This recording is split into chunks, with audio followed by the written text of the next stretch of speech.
diversion. All of it? Roman, Jesus. And we just blew up their facility and stole phase 2. Phase 2? So you don't think. Split now.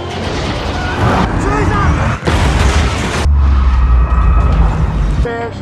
But just so you know.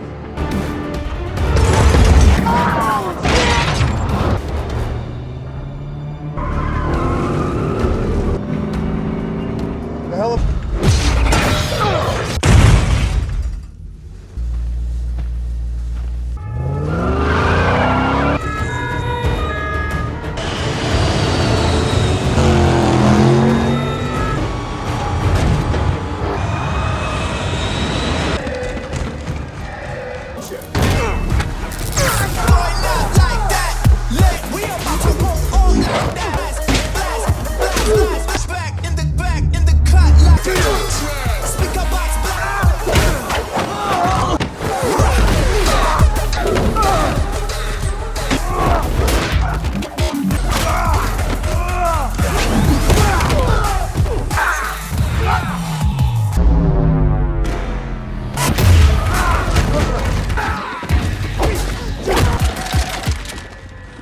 The once loyal Dom Toretto is shockingly coerced into betraying his family by a mysterious cyber terrorist named Cipher.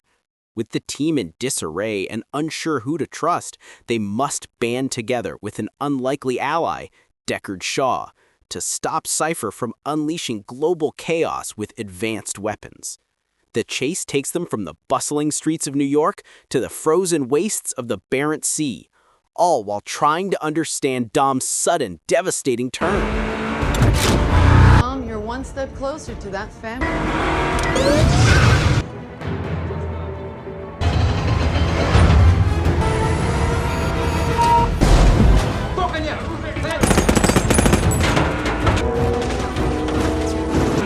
EMP is recharging. How long insulated you're gonna need to be right underneath it?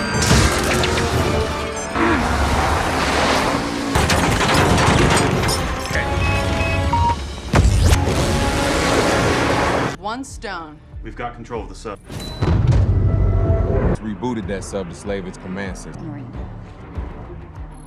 I can tap the network and counter hacks. Before she can fire any of those nukes. That is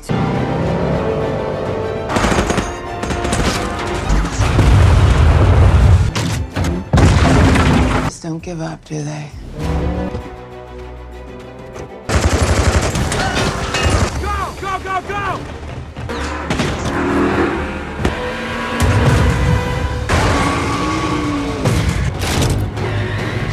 Coordinates, head there immediately. Ogden.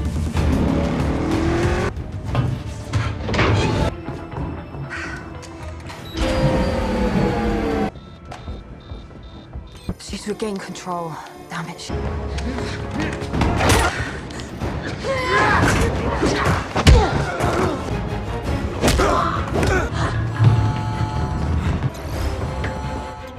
By the chip, go! Okay, now you're starting. Ramsey! I can't stop her. You're gonna have to pull that chip. Idea what the hell we're looking for. hell are you guys doing? What? It says, you understand that?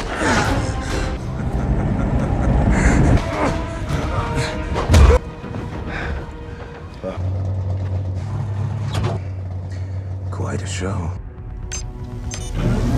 Roman, what are you seeing? Come on, talk to me. On the damn chip! Need to activate to launch. The countdown time.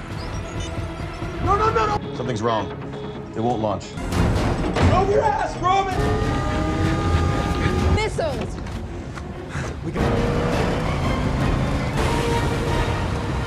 Stop the submarine from escaping into open. Go southwest. 10 miles! That's a snow tire! With that launch chip later. Right now, I want that. He's shooting at me! Maybe because you're in a... This a long time ago. All right. Yeah, baby! They're gonna flank us!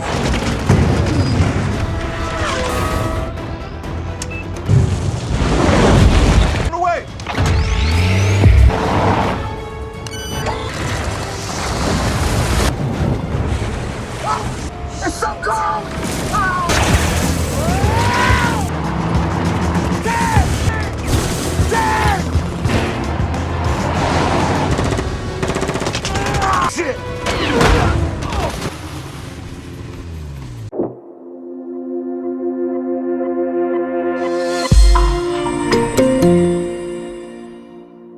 Hey guys, today we dive headfirst into a world where family means everything. Until it doesn't. We're going to tear into the fate of the Furious, a movie that asks the ultimate question. What could possibly make Dom Toretto betray his crew?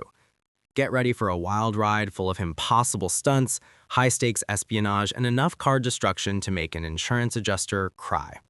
If you like this sneak peek, hit the like button and subscribe. It's the best way to support the channel and let me know you want more. Our story kicks off, not with a quiet family barbecue, but with the vibrant, sun-drenched streets of Havana, Cuba. The air practically hums with a palpable energy, a mix of old-world charm and the raw, untamed spirit of street racing. Dom, cool as ever, is there with Letty, soaking in the culture, the rhythmic beats of the music, the smell of exhaust mixing with Cuban coffee. It's a moment of blissful calm, a rare pause in their perpetually high-octane lives. But, as we all know, calm in this universe is merely the prelude to chaos. A distress call from Dom's cousin, Fernando, shatters the tranquility. Fernando's in deep trouble, owing money to a local hotshot, Raldo, and his only way out is a street race. And not just any race, but a high-stakes, all-or-nothing showdown that involves Fernando's very custom ride.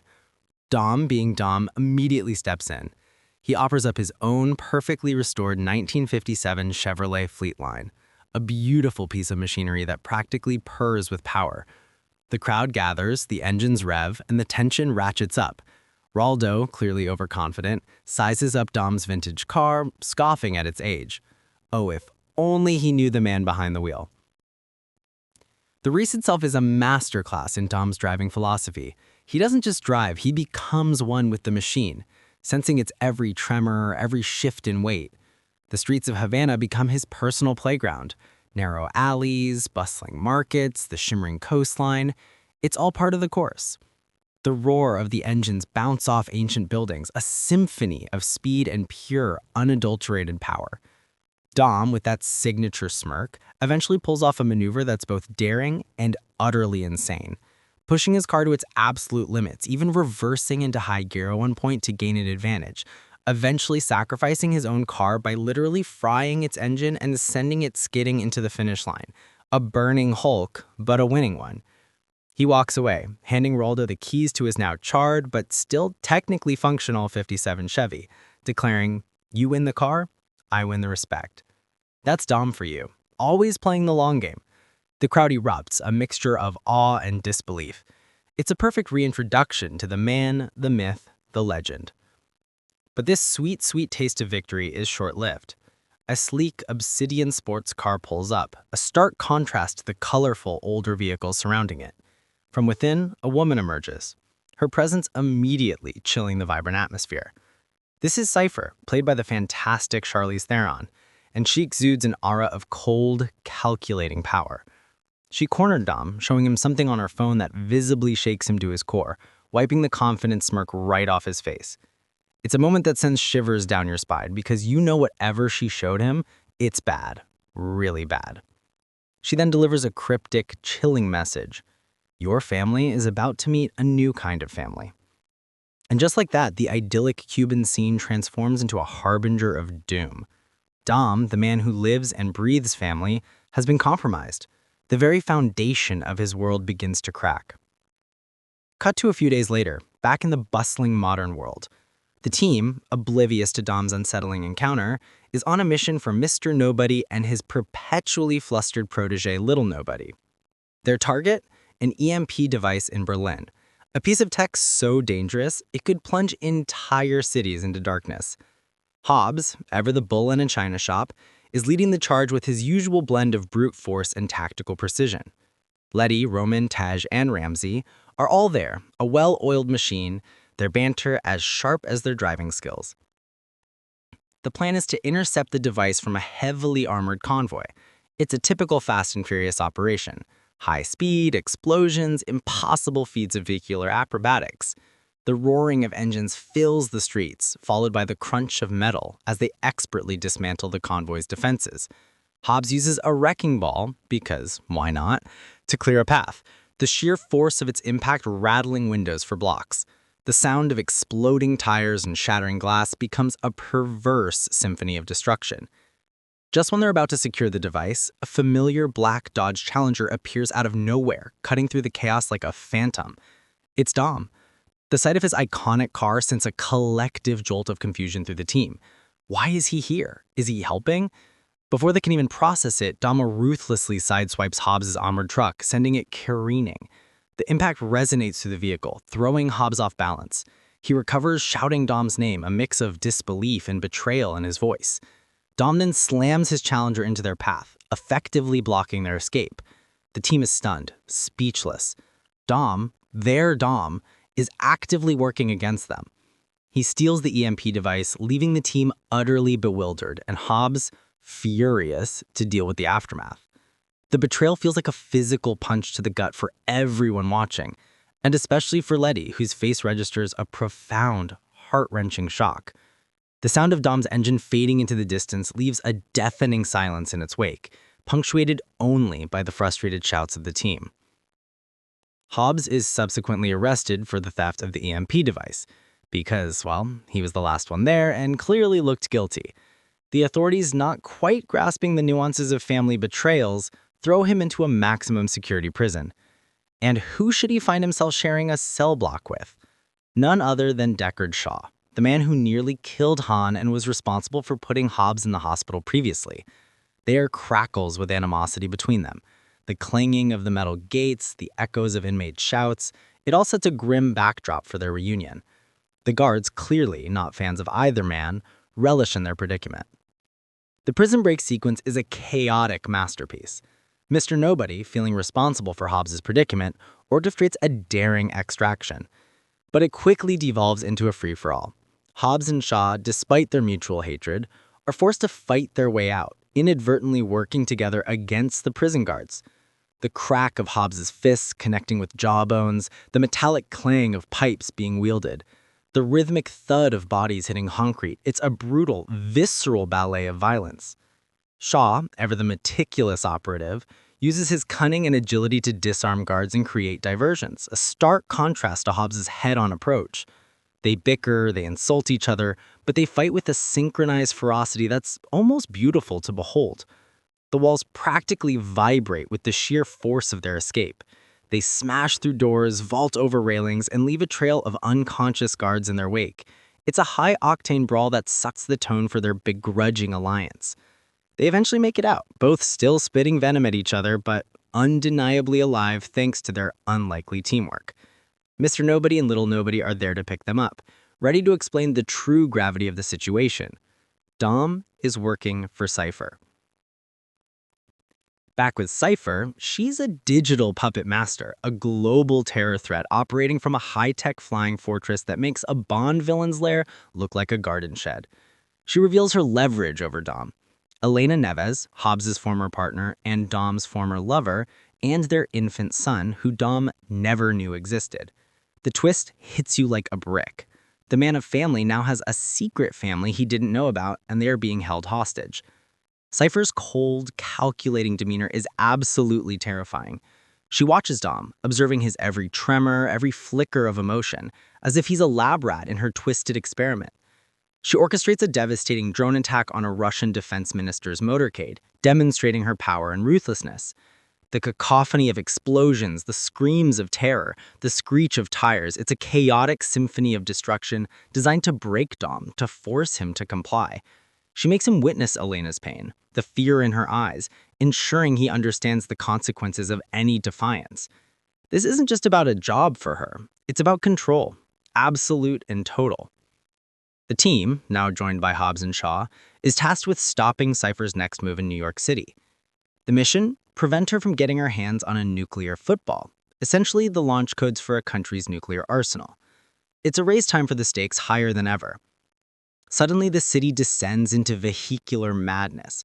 Cipher, demonstrating her ultimate hack, takes control of thousands of self-driving cars, turning the bustling streets into a digital demolition derby.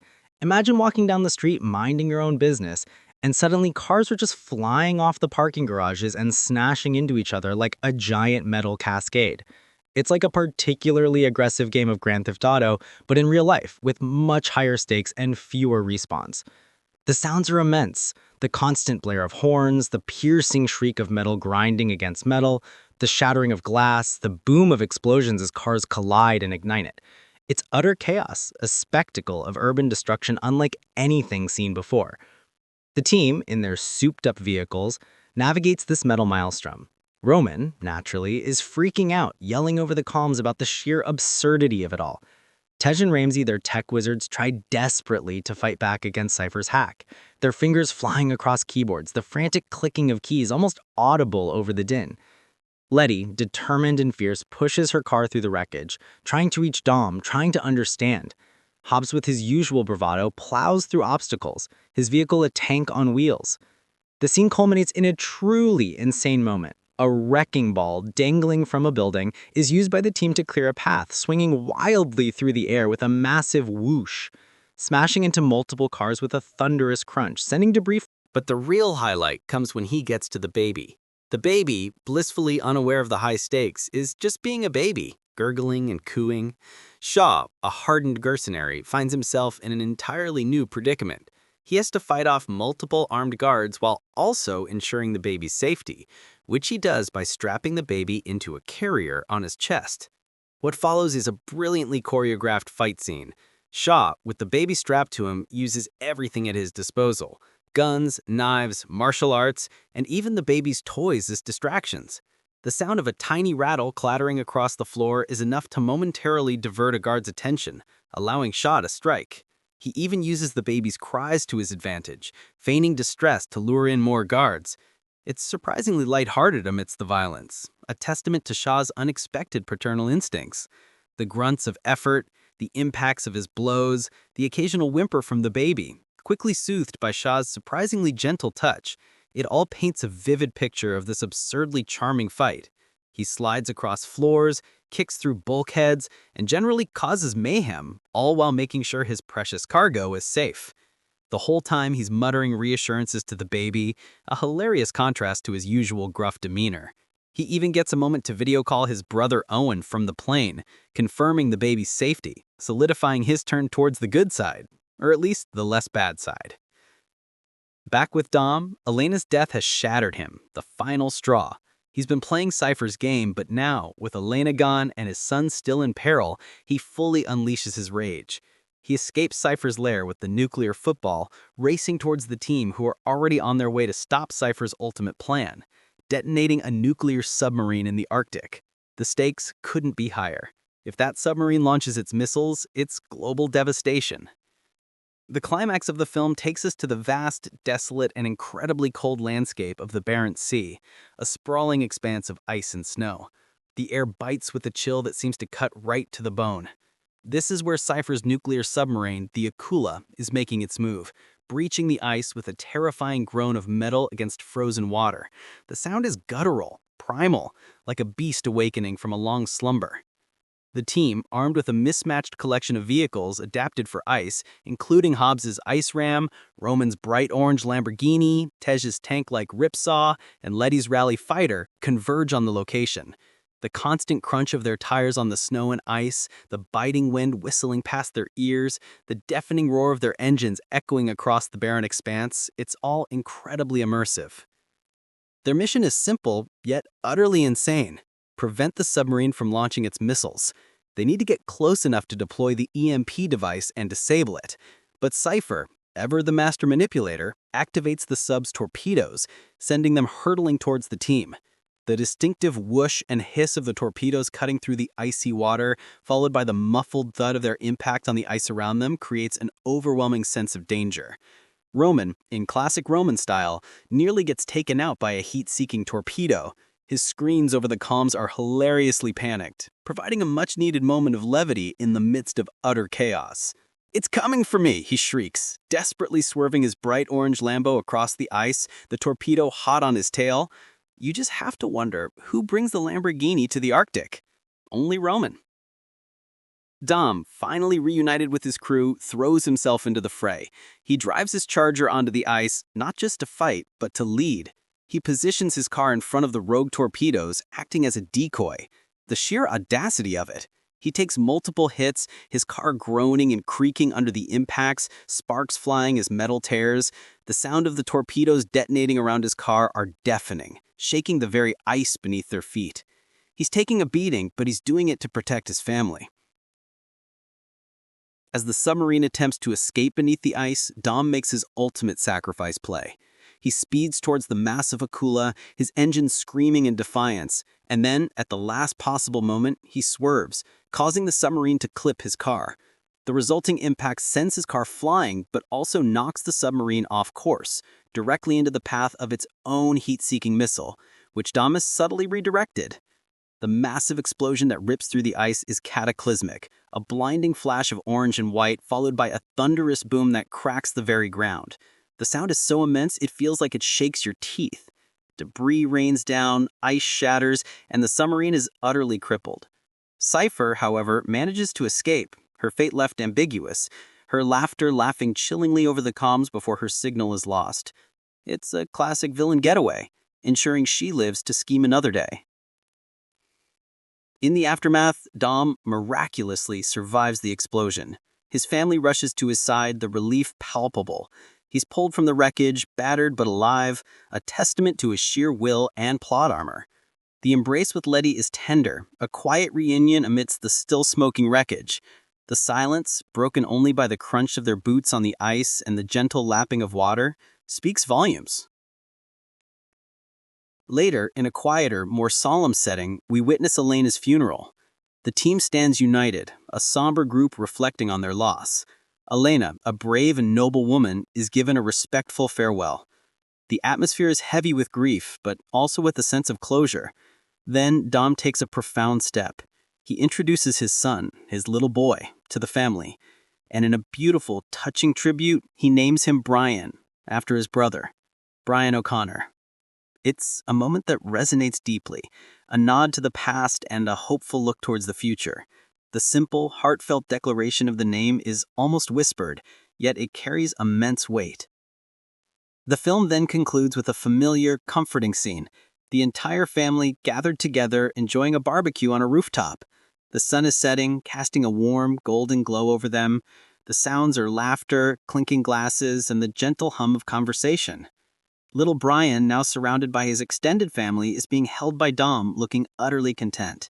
Hobbs, Tej, Roman, Ramsey, Letty, everyone is there, united once more. Even Deckard Shaw, now fully integrated into the fold, is enjoying a drink, a surprisingly genial presence among them.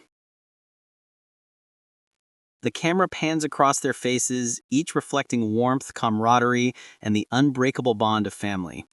It's a full-circle moment, bringing the story back to its core theme despite all the betrayal and chaos.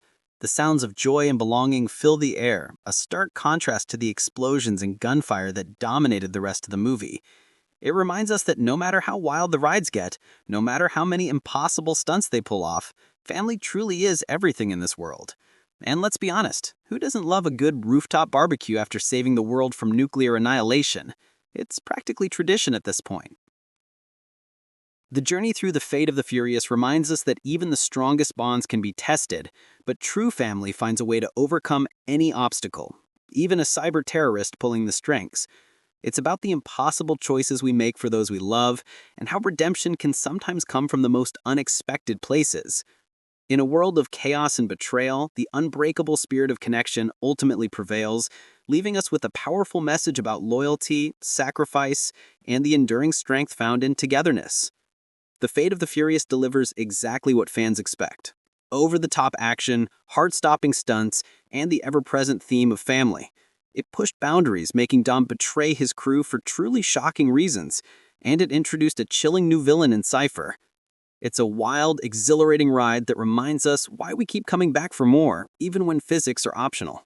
Our story kicks off in the sun-drenched, vibrant streets of Havana, Cuba, a place bursting with life, music, and of course, ridiculously cool classic cars. Dominic Toretto and Letty Ortiz, finally settled into a semblance of domestic bliss, are enjoying their honeymoon. The air is thick with the scent of cigars and the rumble of old engines.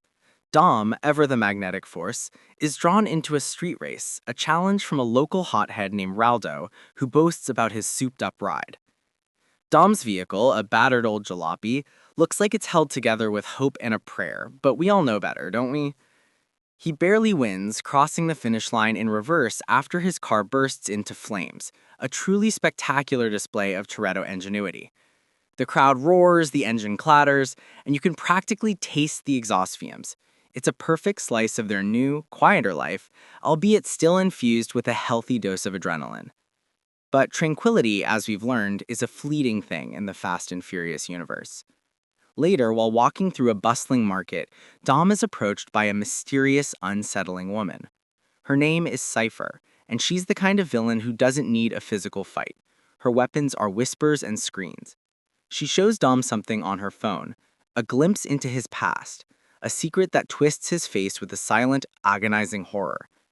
The upbeat market sounds suddenly fade for Dom, replaced by a deafening silence in his mind. The implication is immediate and chilling. Dom is now her puppet, and his family, his beloved family, is in grave danger if he doesn't comply. The carefree honeymoon is over. The dark clouds have rolled in. Meanwhile, back in the States, Luke Hobbs, still working for the DSS, is coaching his daughter's soccer team. He's a mountain of a man, roaring encouragement one moment, then tackling a dad who gets too aggressive the next. It's a wonderfully humanizing moment for the character, showing his softer, protective side. His phone buzzes, shattering the suburban bliss. It's a call from Mr. Nobody, the enigmatic government agent bringing him back into the world of black ops and high stakes. There's a new mission: retrieve an EMP device from a heavily guarded facility in Berlin. Hobbs, of course, agrees, assembling the usual suspects. The team gathers, Roman Pierce still providing comic relief and worrying about his expensive shoes, Tej Parker, the tech wizard, cool and collected, Ramsey, the brilliant hacker who invented the God's Eye, now an indispensable part of the crew, and Letty, the fearless heart of the operation. They're a well-oiled machine, their camaraderie palpable, their banter sharp. They infiltrate the Berlin facility with their signature blend of precision and explosive chaos. The sounds of breaking glass, the rapid-fire thwip of grappling hooks, and the thud of bodies hitting the ground fill the air. The EMP is secured, and they're making their escape, their vehicles roaring through the narrow European streets. Then it happens. A black Dodge Challenger, a car instantly recognizable as Dom's, appears seemingly out of nowhere. The engine's deep growl sends a chill down their spines. It barrels towards Hobbs' armored vehicle, the metallic screech of tires protesting the impossible turn. Dom, their leader, their brother, rams Hobbs off the road, sending the massive vehicle careening into a series of other cars, a symphony of crunching metal and shattering glass. The crowd is stunned, confusion turning to disbelief, then to raw hurt. Letty tries to reach him, her voice a desperate cry over the comms, but Dom, with a cold, blank stare, drives away with the EMP, leaving his family stranded and betrayed. The silence on the comms after his departure is more deafening than any explosion. Hobbs is arrested for failing to secure the EMP and for the collateral damage. He's tossed into a maximum security prison, a place where he encounters a familiar face, Deckard Shaw, the man he put there. The animosity between them is still potent, their verbal sparring quickly escalating into a full-blown prison riot. It's a fantastic, brutal brawl, a flurry of thuds and cracks as Hobbs and Shawley wasted dozens of inmates and guards, their temporary alliance forged in mutual contempt and the desire for freedom. The clang of the metal cells, the shouts of the prisoners, and the heavy breathing of the two titans create a visceral soundscape. Eventually, Mr. Nobody and his protege, Little Nobody, arrive to extract them. They need Hobbs, and oddly enough, they need Shaw too. This is where the plot really starts to twist, pulling in characters from unexpected corners. Mr. Nobody explains Cipher's grand scheme. She's a master cyber terrorist, a ghost in the machine manipulating global power from the shadows. She aims to achieve nuclear supremacy and hold the world hostage. The team, still reeling from Dom's betrayal, is understandably skeptical about working with Shaw, the man who nearly killed Han and terrorized their family. But Mr. Nobody, with his calm demeanor, makes a compelling case. They need every advantage they can get. Shaw, with his intimate knowledge of the criminal underworld and special ops skills, could be an unlikely asset. The air is thick with tension, distrust lingering like a bad smell. The next mission takes them to New York City. Cipher, using Dom, is planning to steal a nuclear football, the briefcase containing launch codes, from a Russian minister's convoy. The cityscape, usually a vibrant tapestry of sounds, becomes a chaotic battleground. Cipher, from her sophisticated jet, hacks into hundreds of self-driving cars, turning the city streets into a metal-on-metal slaughterhouse. Cars, like a metallic tsunami, rain down from parking garages, smashing into vehicles below with sickening crunches and booms. It's utter mayhem, a testament to the destructive power of technology in the wrong hands. The sounds are overwhelming. The blare of hundreds of car alarms, the constant screech of tires, the dull thud of cars impacting the pavement, and the terrified screams of pedestrians. The team and their custom-built, highly durable vehicles tries to navigate this automotive apocalypse. Roman, predictably, is freaking out, his constant shouts adding to the auditory chaos. Tej and Ramsey work furiously to counteract Cipher's hack, their fingers flying across keyboards, the soft click-clack of keys a stark contrast to the destruction outside. Letty, still heartbroken and furious, tries repeatedly to confront Dom, to break through the icy exterior he's now presenting. Their exchanges are short, sharp, filled with the raw emotion of betrayal. For Dom, for his part, remains outwardly cold, but we see glimpses, fleeting moments in his eyes of the pain he's suppressing. He has to play the part to protect his secret. The tension is palpable, the metallic scent of burning rubber and oil hanging heavy in the air. During this intense chase, Dom manages to steal the nuclear football, his movements precise and ruthless. But he also deliberately allows Letty to get close enough to take his cross necklace, a symbol of his unwavering loyalty to family. This small, subtle act is a desperate signal to her, a hint that there's more to his actions than meets the eye. The team watching the replay of the chase eventually pieces together this clue. Letty, clutching the cross, feels a flicker of hope amidst her despair. The metallic weight of the cross in her hand is a tiny spark in the overwhelming darkness. Shaw's infiltration of Cipher's jet is a masterclass in stealth and brutal efficiency. He moves through the narrow corridors like a ghost, his movements fluid and deadly. The subdued thud of his footsteps, the muted clang of a hidden door opening, the swift snap of an enemy's neck, it's a ballet of violence. He finds Dom's son, nestled in a makeshift crib, utterly unaware of the danger surrounding him. The infant's soft babbling is a stark contrast to the deadly mission unfolding. Shaw, surprisingly gentle for a stone-cold killer, rescues the baby, exchanging soft words with the innocent child as he battles Cipher's elite guards. The fight scenes on the plane are tight, claustrophobic, and incredibly well choreographed. Shaw uses his environment to his advantage, disarming guards, throwing them into bulkheads with a satisfying thud, and navigating the confined space with lethal grace. The high-pitched whine of the jet's engines is a constant backdrop to the struggle. He's doing this not just for Dom, but for the inherent innocence of the child, and perhaps for a shred of redemption. Shaw radios the team on the ground, relaying key information about Cipher's location and giving Dom's family a fighting chance. His cool, collected voice over the comms reassures the team that the baby is safe.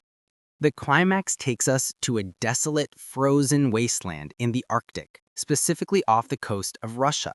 Cipher plans to launch a nuclear submarine, a ghost sub, and use its missiles to trigger World War III. The landscape is vast, stark, and utterly unforgiving, a canvas of white and gray under a perpetually overcast sky. The bitter cold bites at your skin just thinking about it, and you can almost hear the wind howling across the ice. The team, joined by Mr. Nobody and Little Nobody, arrives in a motley collection of heavily armed vehicles, including Hobbs's massive ice ram, TJ's modified tank-like track vehicle, Roman's brightly colored Lamborghini, and Letty's rugged Dodge Challenger. The deep roar of their engines echoes across the frozen expanse, a defiant challenge to the silent, deadly submarine. The ice cracks and groans under the weight of their vehicles, a constant reminder of the fragile ground they're fighting on. The submarine breaches the surface, a colossal beast of metal erupting from the icy depths with a tremendous shriek of tearing ice and a torrent of water. Its dark hull a stark contrast to the pristine white surroundings. This is where the true spectacle begins. The submarine, a silent hunter, becomes an active participant in the chase, firing torpedoes and missiles, the whoosh and boom of the explosions tearing through the Arctic air. The team must not only avoid Cipher's attacks, but also prevent the submarine from reaching open water where it can vanish and launch its devastating payload. The action is relentless. Hobbs, in his ice ram, barrels through enemy vehicles, the crunch of metal and shattering ice a constant companion. Roman, ever the showman, drives his bright orange Lamborghini across the ice, narrowly avoiding torpedoes. His panic shouts over the comms provide a brief moment of levity amidst the chaos. Tej and Ramsey work together, Tej coordinating the physical defenses while Ramsey tries to hack into the submarine's systems, her fingers flying across her keyboard, the soft clicks contrasting with the loud explosions. Letty is a whirlwind of furious driving, desperately trying to get close to Dom to remind him of who he really is. The screech of tires on ice, the thump of her car hitting a snowbank, and Letty's relieved gasp for air are all carefully orchestrated. The team deploys an EMP, a massive pulse designed to disable the submarine.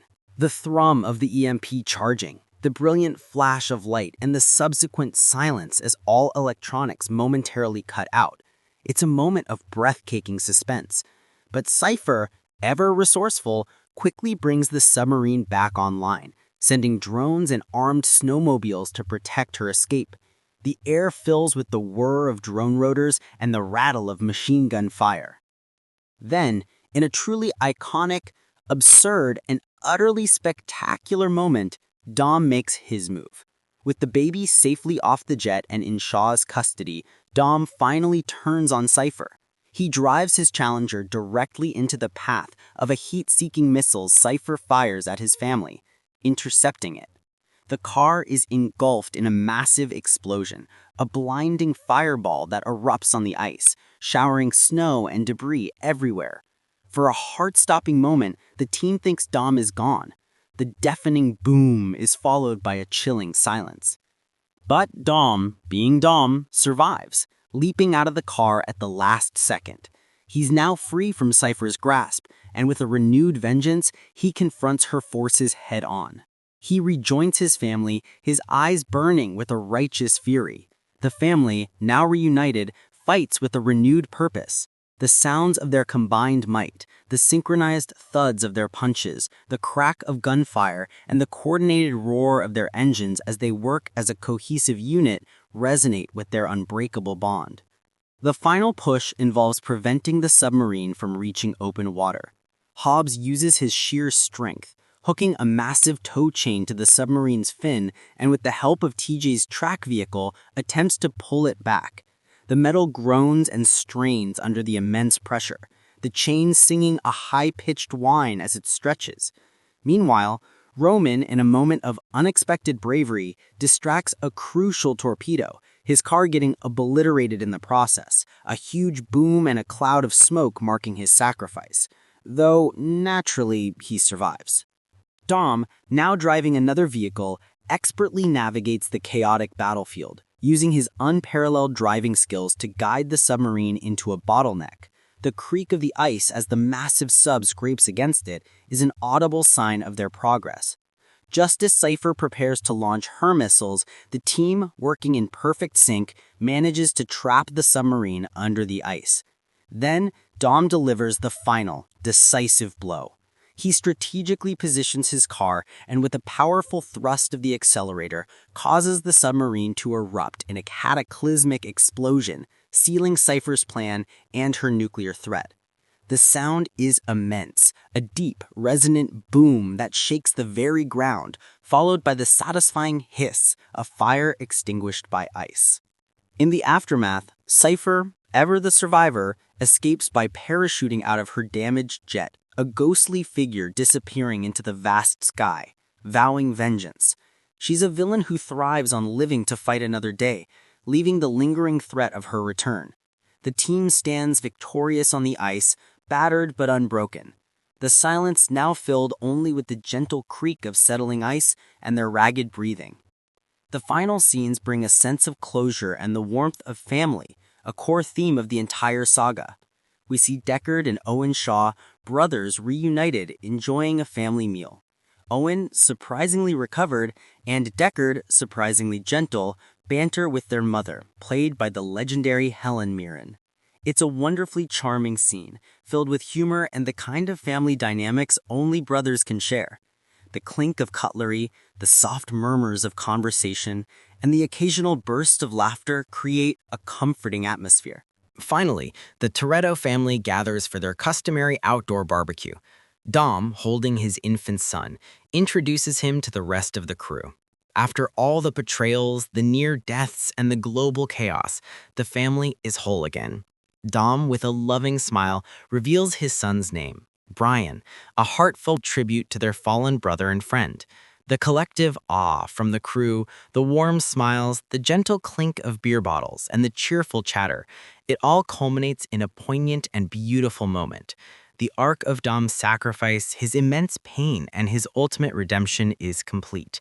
He looks at his son, then at his extended family, the people who stood by him, even when he seemingly turned against them, and a deep sense of peace settles over him. The sounds of family, laughter, and the gentle rustle of leaves in the backyard wind confirm that for now, everything is right in their world. The engine of Dom's Charger, polished and ready for the next adventure, quietly awaits. As the echoes of roaring engines and colossal explosions fade, we're left with a profound sense of the true meaning of family, not just by blood, but by bond. The journey through the fate of the furious reminds us that even when pushed to our limits, forced to make impossible choices, or confronted with overwhelming darkness, the unwavering strength of those we love can guide us back to the light. Dom's sacrifice, his silent agony endured to protect his son, underscores a powerful message. True love often demands the greatest courage and the most painful decisions. It's a testament to resilience, to the belief that hope can be found even in betrayal, and that redemption is always within reach when you fight for the ones that matter most. The Fate of the Furious delivers on exactly what fans expect: over-the-top action, insane stunts that defy gravity and logic, and the ever-present theme of family. While some plot points stretch credulity, its emotional core, driven by Dom's heartbreaking dilemma and the surprising addition of Deckard Shaw to the team, keeps you fully invested. It's a bombastic, thrilling ride that proves this franchise still has plenty of gas in the tank.